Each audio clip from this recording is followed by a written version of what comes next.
berbisnis jangan sekedar berbisnis ya, tetapi dilihat untuk jangka panjangnya seperti apa, supaya modal yang dikeluarkan itu tidak sia-sia. Dengan mencintai bisnis yang kita jalankan itu seolah-olah kita akan terus berusaha bagaimanapun caranya, rintangannya, peluangnya, perkembangannya bagaimana.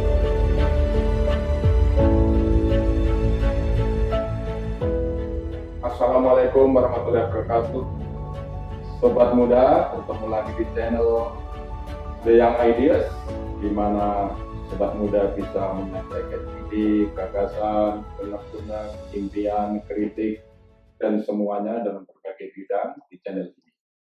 Kali ini kita bersama Kak Anna, yaitu Uswatun Hasanah. Anna mempunyai bisnis yaitu pakaian muslimah atau pakaian muslim yang baru perintisan, tapi juga ini merupakan impian Anna. Kita panggil Uswatun Hasanah.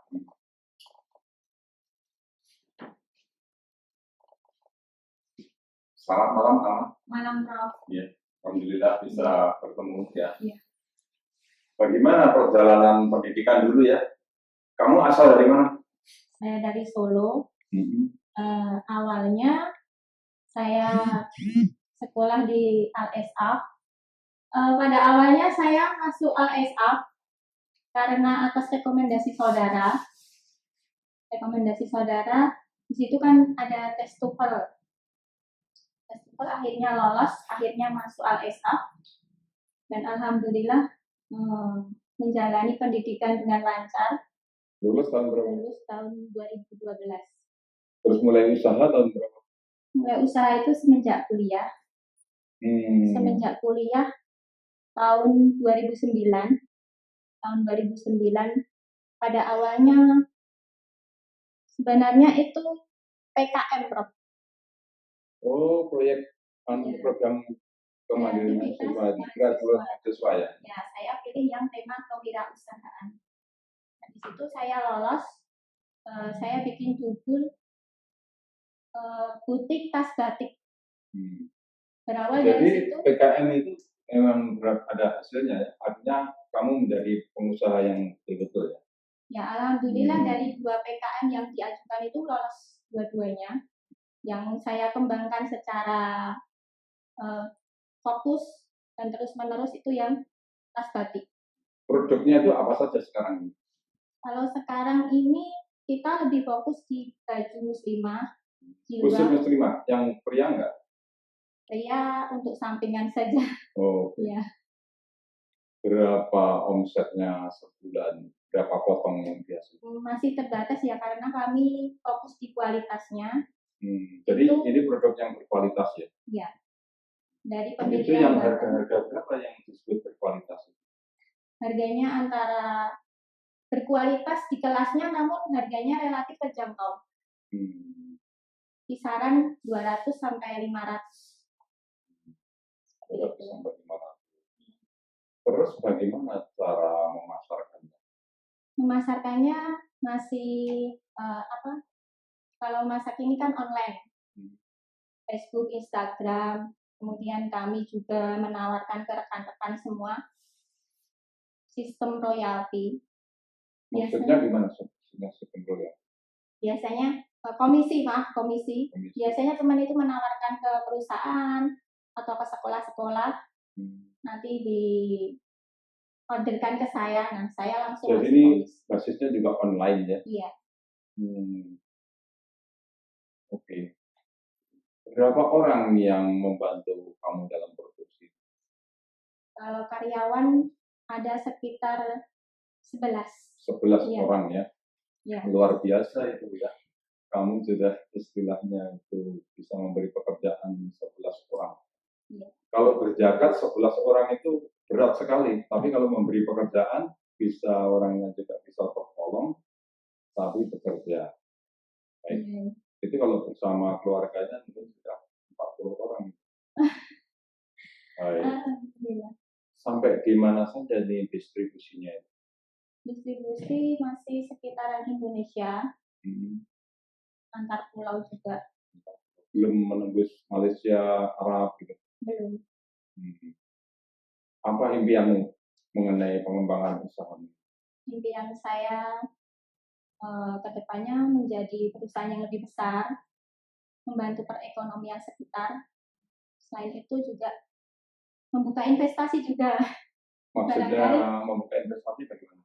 Nanti barangkali teman-teman di sini, rekan-rekan di sini ingin berinvestasi, kami persilahkan. Iya, ya itu harus hati-hati ya, banyak investasi itu kemudian itu dia putar aja, uang masuk keluar lagi, uang masuk. Jadi tidak untuk kerja, maka dari itu kapasitas harus terukur ya. Kalau investasi sekian harus benar-benar, karena banyak istilahnya investasi bodong, di mana perputaran aja masuk yang baru membayar yang lama terus gitu. Tapi itu lama-lama pasti cukup.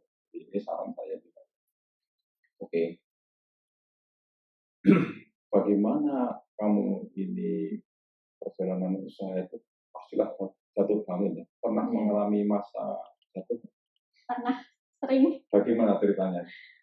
Atau beri gambaran kita semua? Kalau jatuh sampai jatuh itu alhamdulillah belum pernah. Cuma ya yang namanya bisnis pasti ada naik ada turunnya. Itu kami mengalami uang masuk itu, istilahnya uang masuk itu dimasuki tas itu sampai tasnya nggak bisa ditutup, itu pernah.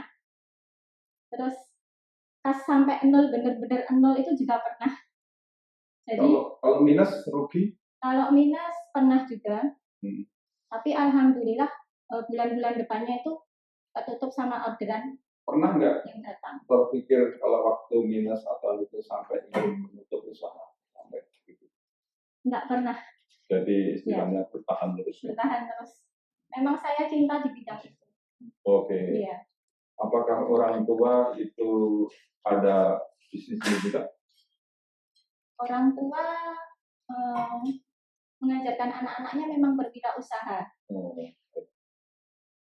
Maaf ini agak pribadi. Kalau menggunakan niqab ini sejak mahasiswa atau baru-baru ini?